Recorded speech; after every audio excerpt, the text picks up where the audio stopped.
Hackers don't break in. They log in. Most cyber attacks don't start with advanced code or complex tools. They start with something simple. An email, a message, a link that looks completely normal. This is called phishing, a targeted message designed to trick someone into clicking, and it works more often than you think.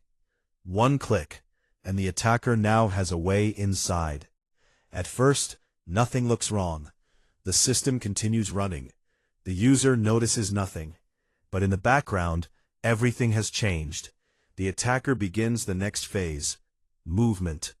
Instead of attacking immediately, they move quietly through the network, from one system to another, looking for access, looking for weaknesses. This is called lateral movement. They search for credentials, passwords, access tokens, anything that allows them to go deeper. Once they find higher-level access, they escalate privileges. This means gaining control at the highest level. Admin access, full control. At this point, they are no longer inside the system. They own it. But still, they wait, because the real attack hasn't started yet. Hackers don't rush. They prepare. They map the system. They understand how everything is connected. And when the time is right, they act.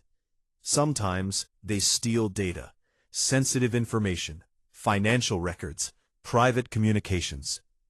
Other times, they disrupt systems, shutting down services, blocking access, causing chaos. In more advanced attacks, they target infrastructure, power systems, fuel networks, industrial machines, all controlled by code, all vulnerable.